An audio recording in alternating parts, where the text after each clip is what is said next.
هلا هلا هلا هلا، اليوم وصلنا اوردر يا جماعه جدا كبير. الفخاره الاولى قدره باللحمه والثانيه بالدجاج، وريحه السمنه البلديه سطلتني سطل. فاكرين بس هيك؟ اكيد لا. وبسم الله ما شاء الله، سفره كامله متكامله من المنسف للزرب للمندي. بسم الله الرحمن الرحيم، اكل جاهز. شوف لي الموزه. هلا هلا هلا هلا، نزت لحالها يا اخوان. شلحت الموزة تشليح، اللحمة شوي من هذا الصوص، زود لي الحمصات، يما الثوم، طلع طلع كيف دايب، وبالخمس وبلا دلع انت وياه. شوف الدجاج، دجاجة وضغطة خفيفة، وبسم الله. الفخارات يا اخوان توب التوب، قدرة اللحم بتفوز، والاعتذار بيكون بالفعل مش بالقول. بتنزل لي هالجميدات عليه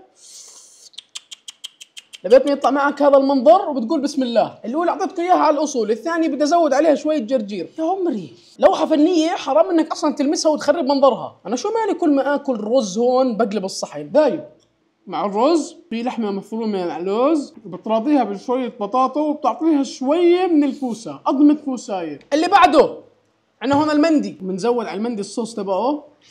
تجربتنا اليوم كانت جدا ممتعه، خاصه مع الفخارات اللي وصلت لي زي النار. فهذا الاشي اذا بدل على انه مطعم قصر الغابه من المطاعم اللي لازم تجربوا من عندهم الفخارات. والاشي الثاني اللي بدل عليه هذا الاشي انه تطبيق اشيائي بوصل لك الاكل لباب بيتك اسرع وقت ممكن تتخيله. فهي ميزه تطبيق اشيائي، ومطعم قصر الغابه يعتمد.